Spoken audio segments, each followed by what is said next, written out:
On November 7th, 1841, somewhere off the coast of Florida in the dark Atlantic waters, a man who had tasted freedom once before stood on the deck of a slave ship and made a choice that would change everything. Madison Washington, working as the ship's cook, had spent days carefully observing the crew's routines, noting where weapons were stored, learning who sailed the vessel and when shifts changed. And on that Sunday night, around 9:30, he decided that 135 enslaved people aboard the brig Creole would not reach the auction blocks of New Orleans. What happened next would become the most successful slave revolt in American history. A rebellion that freed 128 people and sent shockwaves through a nation already fracturing over the question of human bondage. This is the story of Madison Washington, a man whose name appears in historical records only in fragments, yet whose actions spoke louder than any autobiography ever could. Born into slavery in Virginia sometime around the year 1815, Washington spent his early years as property on a plantation in a system designed to erase his humanity. We don't know the names of his parents or the specific plantation where he was held. What we do know is that by 1839, Washington had decided that he would rather die than remain enslaved. He escaped, making his way north through the intricate network that would later be known as the Underground Railroad. The journey from Virginia to freedom was treacherous. Enslaved people who fled faced constant danger from slave catchers, bloodhounds, and the Fugitive Slave Act that made every white person a potential enemy. But Washington made it through, traveling through Pennsylvania and eventually reaching Canada, where British law had abolished slavery throughout the empire in 1833.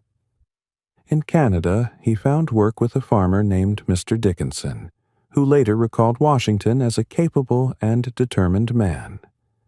For the first time in his life, Madison Washington was free. He could walk where he wanted, work for wages, and make decisions about his own future. But freedom came with a cost he hadn't fully anticipated. He'd left behind his wife, Susan, still enslaved in Virginia. During his time traveling the Underground Railroad, Washington had stopped in Philadelphia, where he stayed with Robert Purvis, one of the most prominent abolitionists of the era. Purvis was a wealthy man of mixed race who had inherited a fortune from his father and chose to use his resources and his elegant home on the corner of 16th and Mount Vernon streets as a station on the Underground Railroad. Between 1831 and 1861, Purvis estimated he helped approximately one enslaved person per day reach freedom, assisting more than 9,000 people escape to the North. He served as president of the Pennsylvania Anti-Slavery Society and chairman of the General Vigilance Committee, risking his own safety to shelter fugitives in what became known as the Purvis Safe House. When Washington arrived at Purvis's door, something remarkable happened. By coincidence, a painting had just been delivered to the house that very same day. It was a portrait by artist Nathaniel Jocelyn, depicting Joseph Cinque, the African man who had led the Amistad Rebellion just 2 years earlier in 1839. Cinque and 21 other Africans had actually visited Purvis's home during their fundraising tour in May 1841, just months before Washington's visit.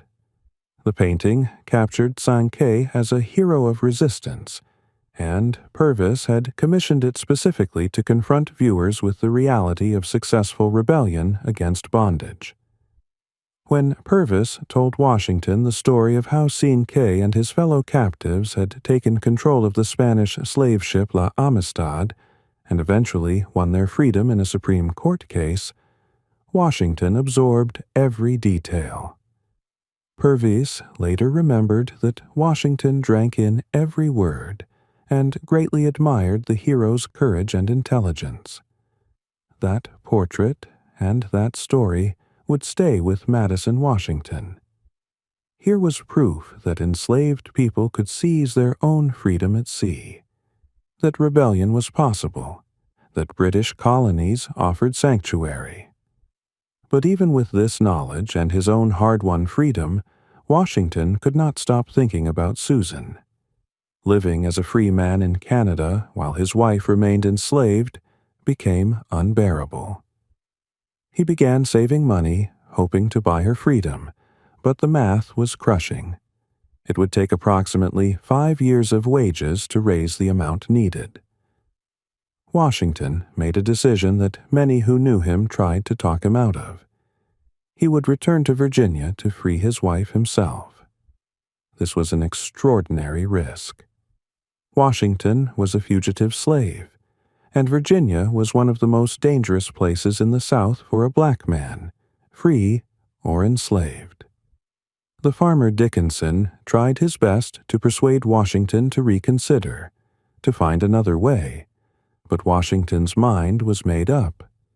He gathered his wages and his freedom papers and headed south, back into the grasp of the very system he had escaped. He traveled carefully, moving at night when possible, attending a corn shucking, one of those mass gatherings where enslaved people from various plantations came together to peel loads of corn and were allowed a rare evening of food and music provided by the plantation owner. Washington stayed in the shadows, asking few questions, refusing food for fear of being discovered. But he learned what he needed to know. Susan had not been sold. She was still at the old farm.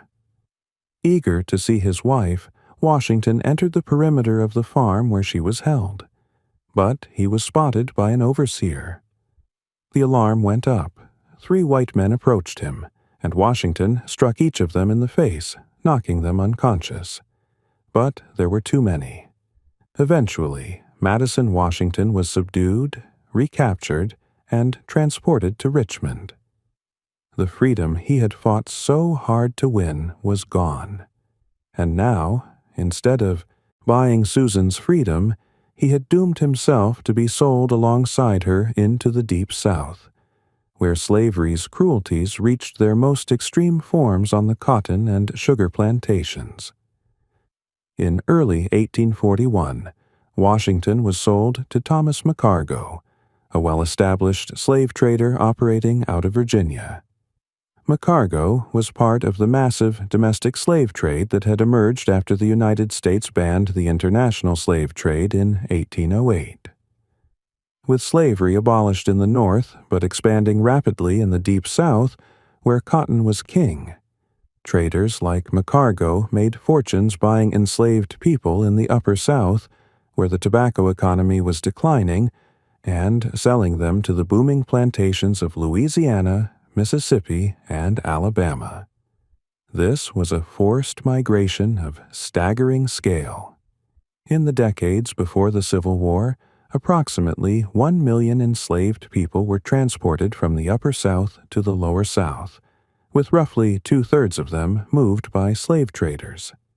It was one of the largest forced migrations in human history, tearing apart families and communities in pursuit of profit. McCargo recognized something dangerous in Washington. In the slave pens of Richmond, where traders held their human property while assembling cargo for the coastwise trade, Washington was marked as a dangerous slave. This designation followed him onto the ship. McCargo owned 26 of the 135 enslaved people who would board the brig Creole, and he traveled aboard as a passenger to protect his investment. He even brought his teenage nephew, Theophilus McCargo, to teach him the business of human trafficking. The presence of Theophilus and the ship's captain's wife, infant daughter, and niece suggests the traders didn't seriously contemplate the risk of resistance. Perhaps their nerves were soothed by the 5 insurance policies they'd taken out to cover potential losses. though only 3 of these mentioned slave revolt as a covered risk. The Creole was owned by Johnson and Epperson Company of Richmond and was engaged in the coastwise slave trade, the legal transportation of enslaved people between American ports. The ship left Richmond on October 25, 1841, with 103 enslaved people, then picked up another 32 at Hampton Roads, Virginia, bringing the total to 135. The ship also carried tobacco, a crew of 10 led by Captain Robert Ensor, the captain's family members, 4 white passengers including slave traders, and 8 enslaved people who worked as servants for the traders. Unlike the horrific conditions of the transatlantic slave trade, where captives were chained in the holds for months, the domestic coastwise trade allowed enslaved people to move around the deck during the day. At night, however, men and women were separated below deck, divided by stacks of boxed tobacco meant to prevent intimacies that might compromise their sale value in New Orleans. Madison Washington was assigned to work as the cook for the enslaved people aboard the Creole. This position gave him extraordinary access. He moved freely around the ship, struck up friendly conversations with the crew members, and used his position to gather crucial intelligence. The sailors and mates liked him, found him pleasant company, and never suspected that he was carefully mapping out every detail of the vessel's operation. He learned how many crew members were on deck during each shift, where they stood, who actually sailed the ship, what time the captain retired for the night, and, crucially, where the few guns aboard the Creole were stored. He kept all this information in his head, and he shared what he learned with other enslaved people on board, building trust and preparing for action. During the voyage, something unexpected happened. Washington discovered that Susan was aboard. His wife, the woman he had risked everything to save, was among the 135 people being transported to the New Orleans slave markets. The reunion must have been bittersweet, meeting again in chains rather than in freedom. But now Washington had even more reason to act. He wasn't just planning an escape for himself. He was planning liberation for everyone on board, including his wife. The rebellion was not spontaneous. It was carefully coordinated by Washington and at least 18 other men. The planning likely began in the slave pens of Richmond and continued aboard ship, with information passing between captives during the day when they could move around the deck.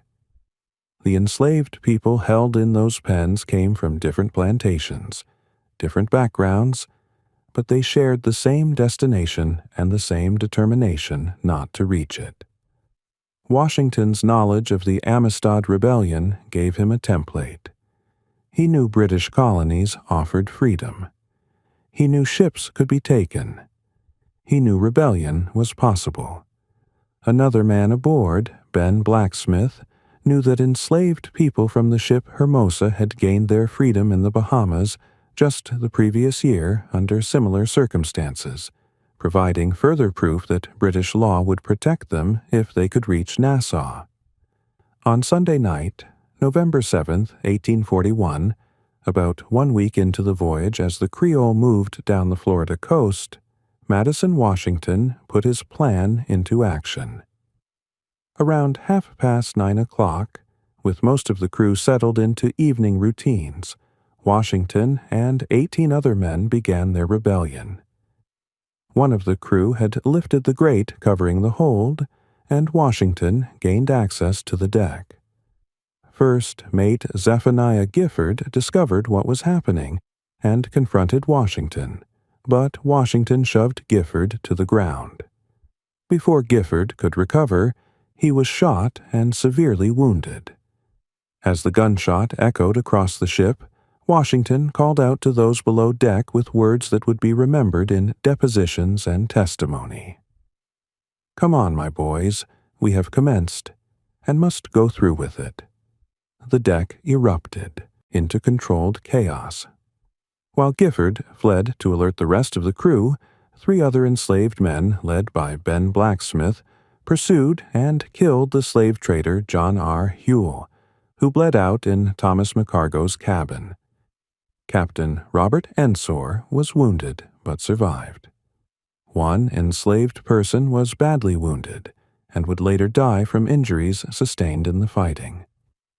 The rebels secured the crew, gathering all the ship's weapons and, crucially, all the documents related to their enslavement. They knew those papers represented legal claims to their bodies, and they systematically collected them. Although some among the rebels called for killing all the white people on board, Washington restrained them. The death toll remained limited. 2 people died that night, Huell and 1 of the enslaved, with several others wounded. With the ship under their control, Washington and his fellow rebels faced a crucial decision. Where should they go? Some initially demanded the ship be sailed to Liberia, the West African nation established as a colony for formerly enslaved Americans. But William Merritt, the overseer whom the rebels had taken at his word to navigate for them, explained that the voyage would be impossible due to the shortage of food and water for such a long journey across the Atlantic.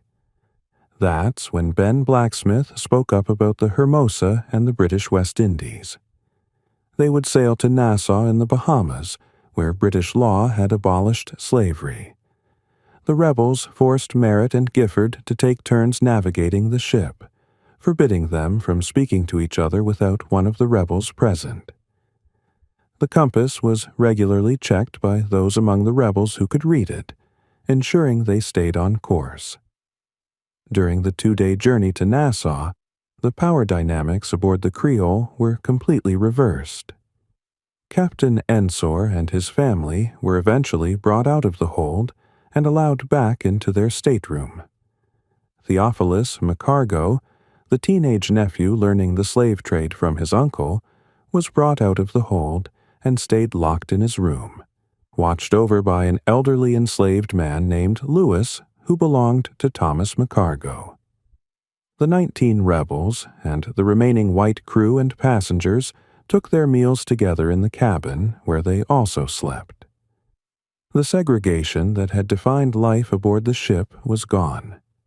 The male and female enslaved people, who had been forcibly separated below deck, now mingled freely.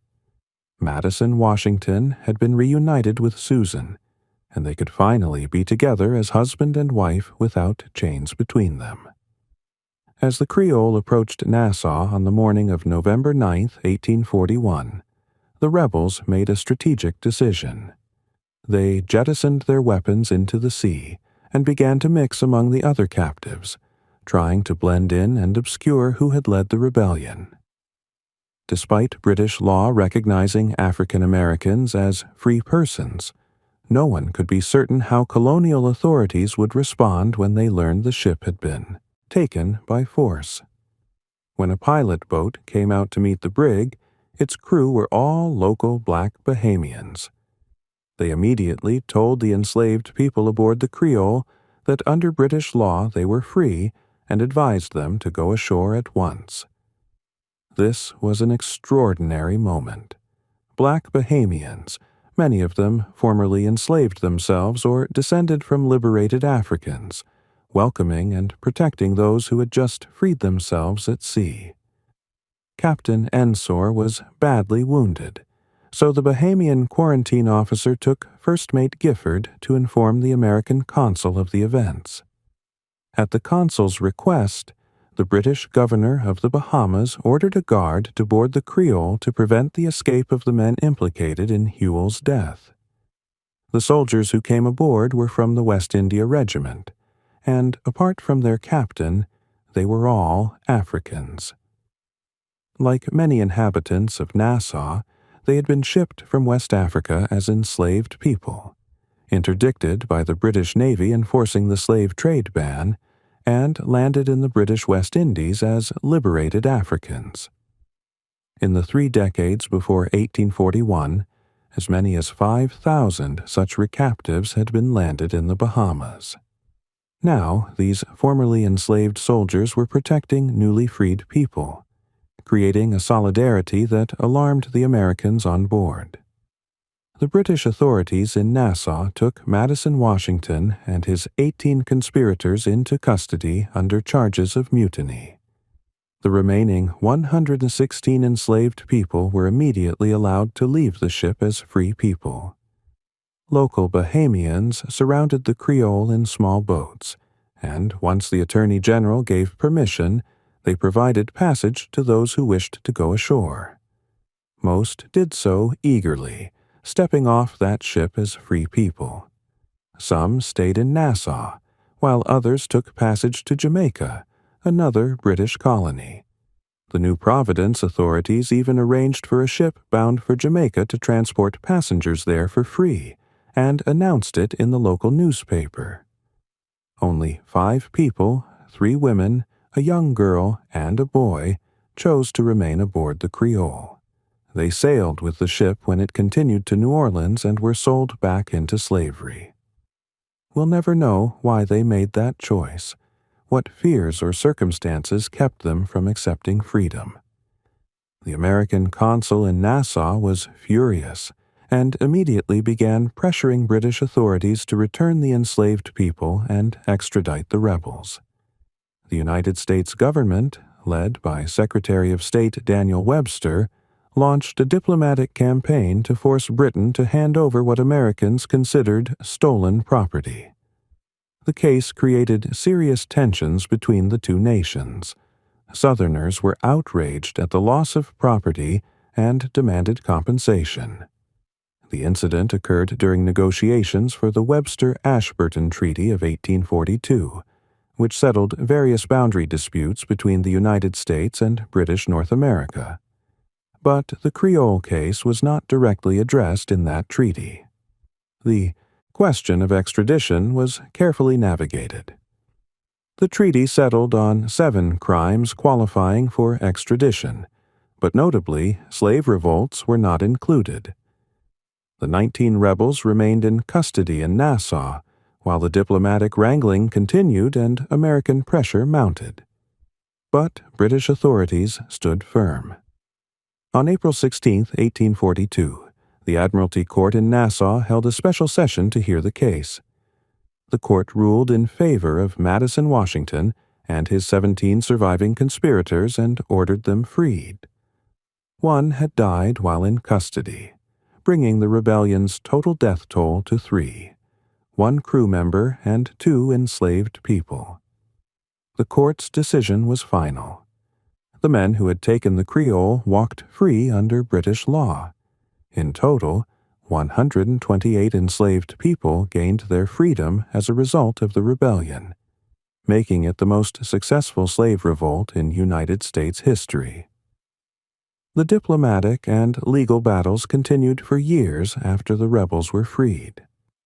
When the Creole finally reached New Orleans in December 1841, with just the 5 enslaved people who had chosen to stay aboard, the cases triggered an immediate response.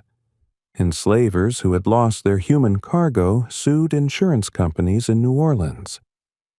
It was common practice for slave traders to insure their human property against financial losses during the risky maritime passage. The insurance policies covered losses by external actors, pirates or foreign powers, but not losses caused by rebellion. The legal question became whether the enslaved people gained freedom because of British interference or because they rebelled. Thomas McCargo sued the New Orleans Insurance Company, seeking $20,800 for his lost property. The insurance company denied the claim, arguing that the loss resulted from slave revolt, which wasn't covered. The case eventually reached the Louisiana Supreme Court, which delivered its final ruling in 1845, providing a victory to the insurance companies. McCargo did receive $14,400 from another maritime insurance company, but not the full amount he sought. The claims for losses of enslaved people from the Creole and 2 other American ships transporting enslaved people were eventually included in a treaty between the United States and Britain in 1853. An arbitration commission awarded settlements in 1855, with Britain ultimately paying compensation to American slaveholders for the freed people. A bitter reminder that the question of human property remained unresolved and would ultimately require a civil war to settle. But what happened to Madison Washington and the others who gained their freedom in Nassau? The historical record falls silent on the specific details of their lives after liberation. Some boarded ships to Jamaica and began new lives there. Many remained in the Bahamas, settling into communities. One of the rebellion's leaders, Elijah Morris, purchased land in the Bahamian village of Gambier and raised a family there. Gambier was one of many villages that Africans created in the Caribbean during the first half of the 19th century, after being liberated from transatlantic slave ships by the British Navy. Morris's neighbors were people who, like him, had survived slavery at sea and found freedom in British territory. These formerly enslaved people built communities, raised children, and lived as free subjects of the British Crown, something that would not have been possible in the United States for another 2 decades. As for Madison Washington himself, his fate after freedom remains unknown. There are no records of his life in Nassau, or whether he remained there or moved to Jamaica or elsewhere in the British Caribbean. We don't know if he and Susan were able to build the life together that he had risked everything to achieve. What we do know is that his name and his actions became legendary among abolitionists and enslaved people alike. The story of the Creole Rebellion spread rapidly through abolitionist networks in the North and through the grapevine among enslaved people in the South. Here was proof that rebellion could succeed, that freedom could be won, that enslaved people could take control of their own destinies. The Creole Rebellion had an immediate impact on the abolitionist movement.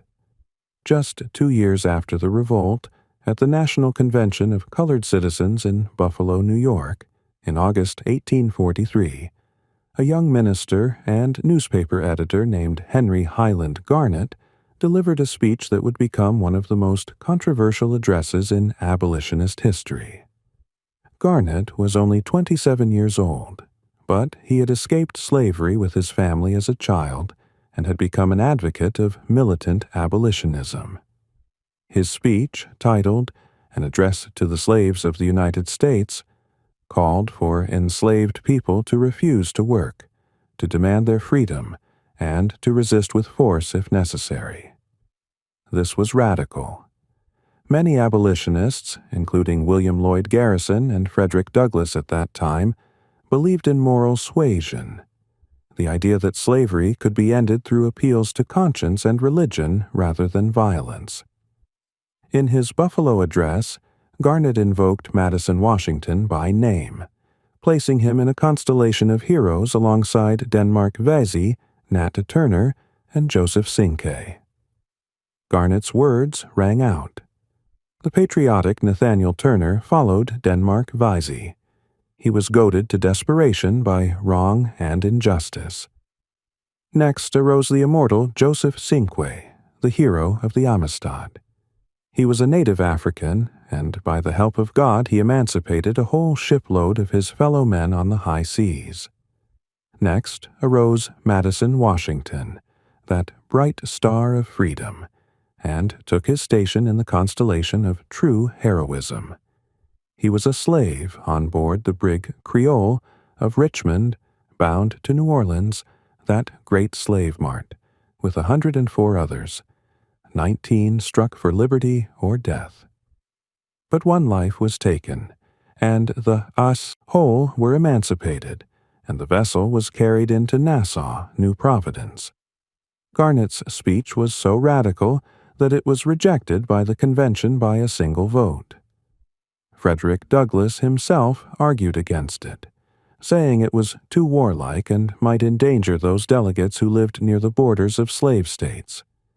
But the fact that Garnet invoked Madison Washington's name shows how powerful the Creole Rebellion remained in the imagination of black activists.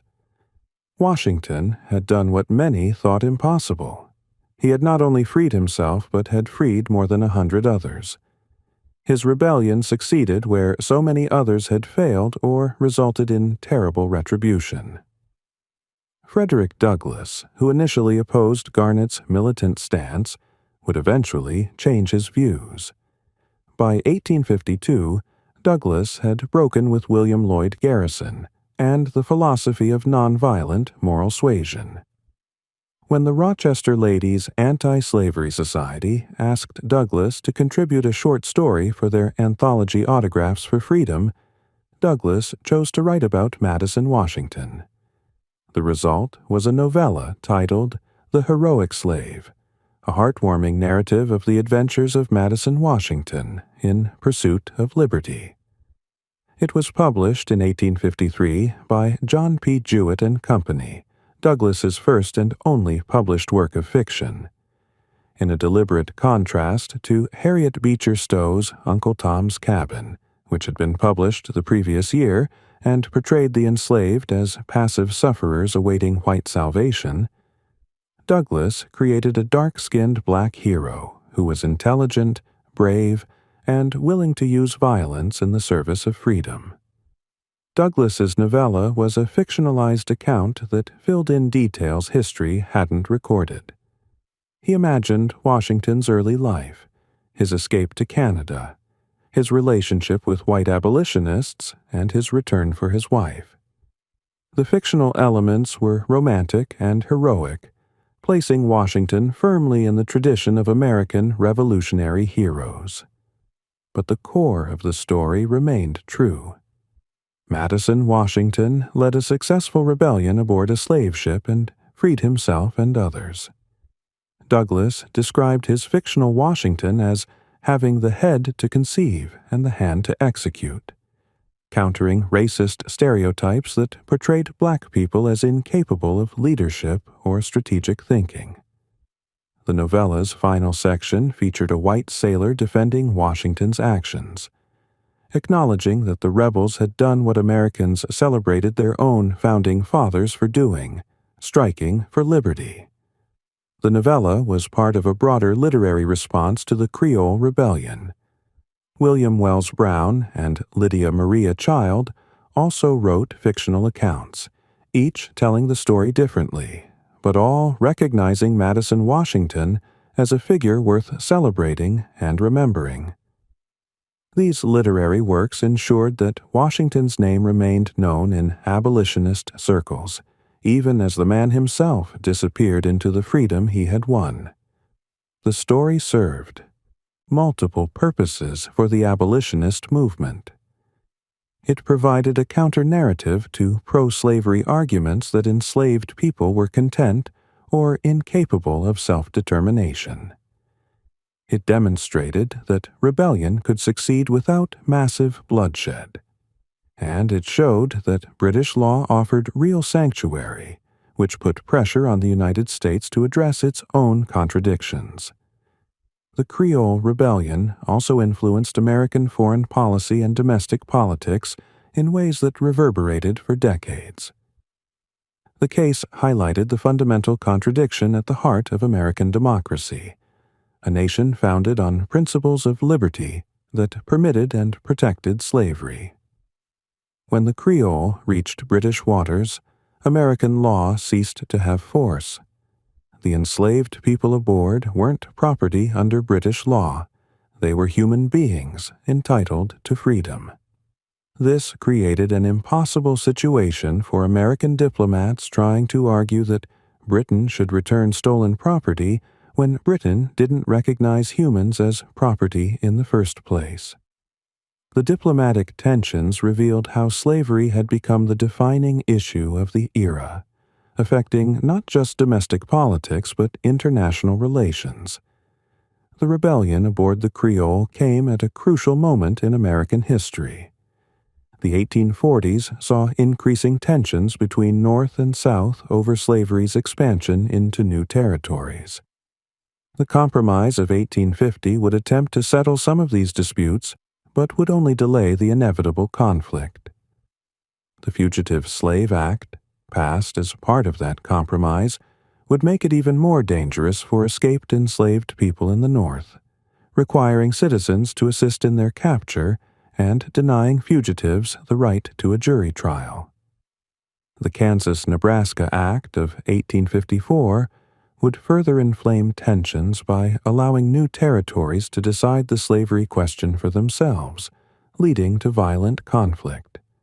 And eventually, in 1860, the election of Abraham Lincoln and the secession of Southern states would lead to the Civil War that would finally end slavery in the United States.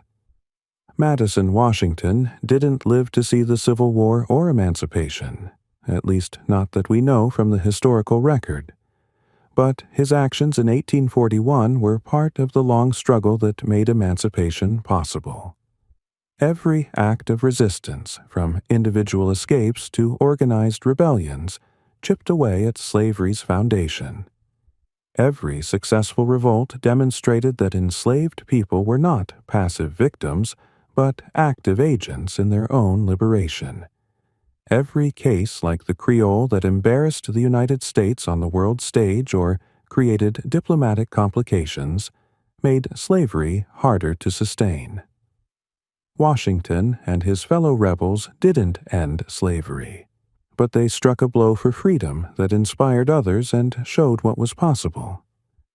The story of Madison Washington raises questions that still resonate today.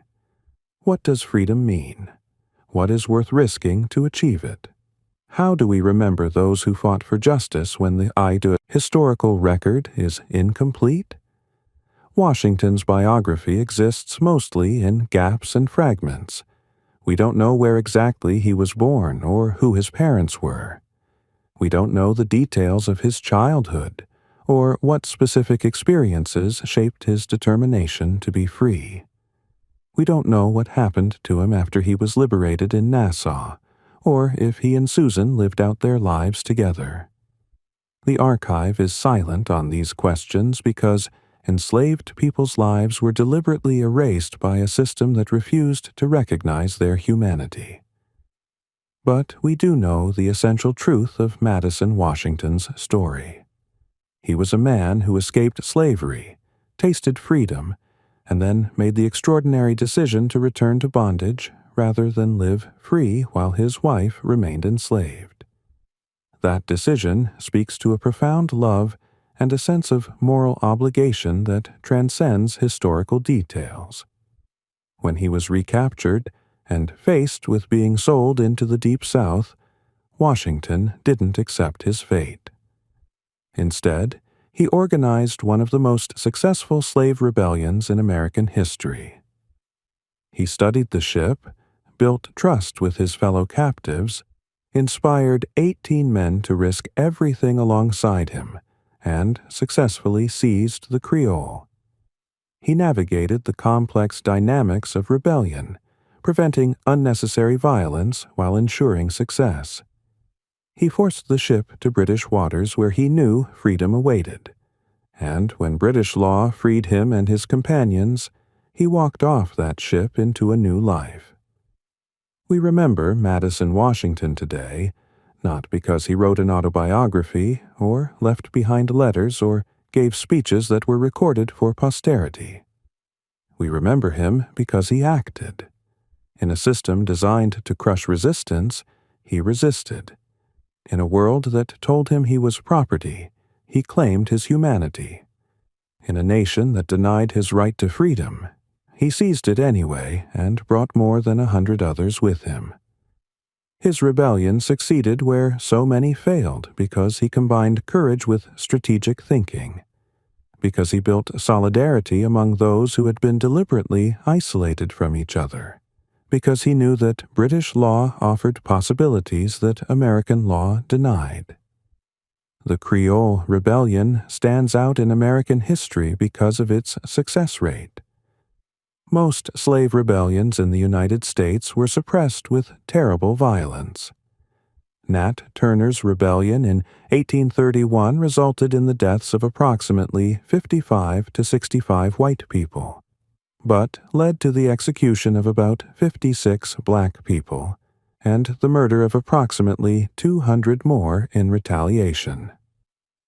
Denmark Vesey's planned rebellion in Charleston in 1822 was betrayed before it could begin, and Vesey and 34 other men were executed. Gabriel Prosser's planned rebellion in Richmond in 1800 was also betrayed, and Prosser and 25 others were hanged. These rebellions were acts of tremendous courage, but they ended in tragedy for those involved. The Creole Rebellion, by contrast, freed 128 people with a death toll of only 3. The vast majority of those aboard walked off that ship as free people and remained free. This success was partly due to timing and geography.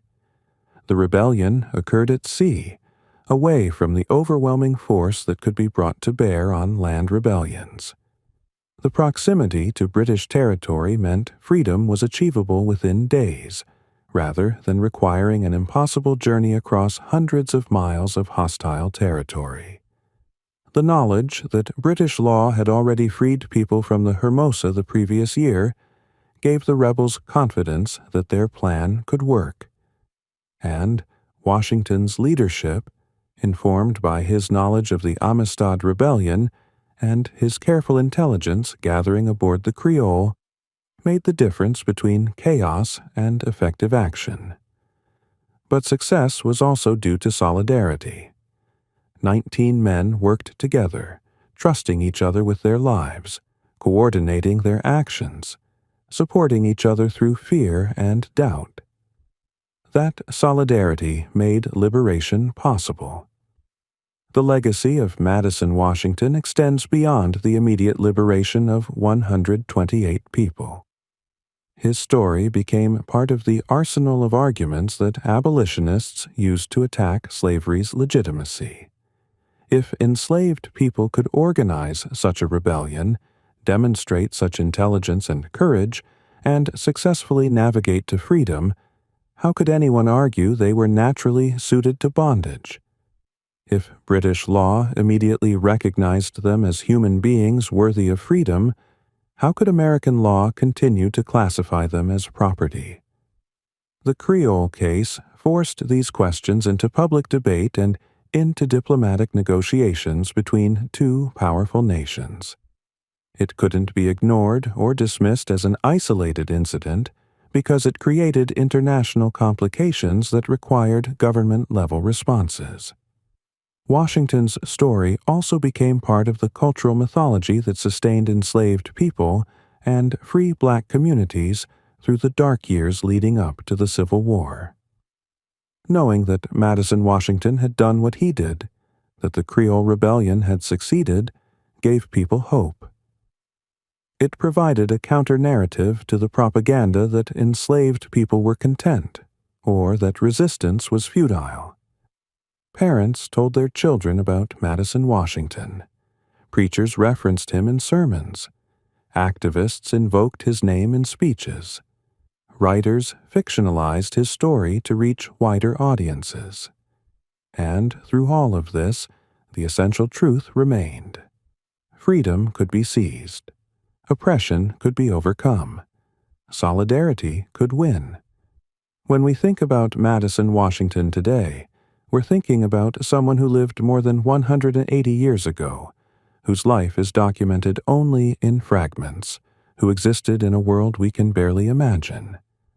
The brutality of slavery, the constant dehumanization, the violence, the separation of families, the denial of basic rights, the reduction of human beings to property.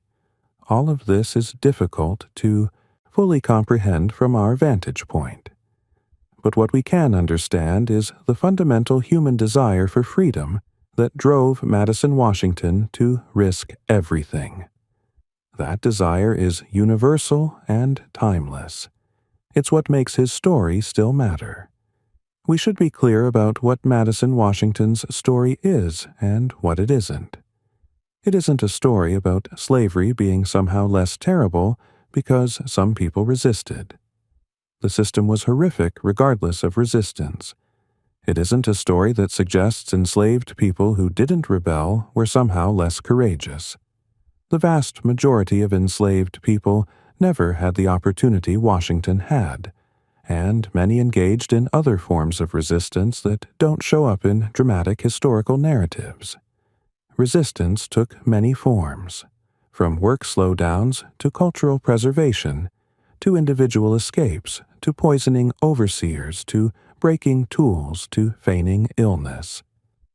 Every day that enslaved people survived and maintained their humanity in a system designed to destroy it was an act of resistance. Madison Washington's rebellion was extraordinary, precisely because the circumstances that made it possible were so rare. But his story does show us something important about agency and possibility. Even in the most oppressive systems, people find ways to resist, to assert their humanity, to fight for freedom. Washington couldn't abolish slavery through his actions aboard the Creole, but he could liberate 128 people, including himself and his wife. That mattered. Every person who walked off that ship in Nassau mattered. Every family that wasn't torn apart in New Orleans mattered. Every child who wasn't born into slavery because their parents were freed on the Creole mattered.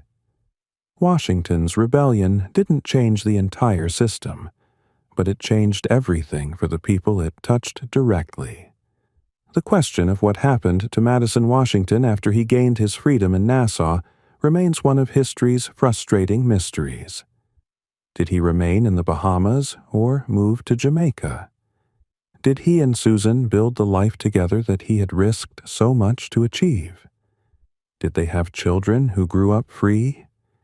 Did he ever return to the United States after slavery was abolished? We don't know, and we may never know. The historical record is silent, but perhaps that silence is fitting in its own way. Madison Washington lived his life not to be remembered by history, but to be free. If he disappeared into the freedom he had won, building a quiet life with his wife in a British colony where no one could claim them as property, that might be exactly what he wanted. What we do know is that Madison Washington's name didn't disappear. Abolitionists kept it alive. Writers fictionalized his story. Activists invoked his example. And the Creole Rebellion remained one of the most successful acts of resistance in the history of American slavery. That success was due to courage, to intelligence, to solidarity, to favorable circumstances, and to one man's determination to free himself and others. Madison Washington took his station in the constellation of true heroism, as Henry Highland Garnet said, and that's where history has kept him.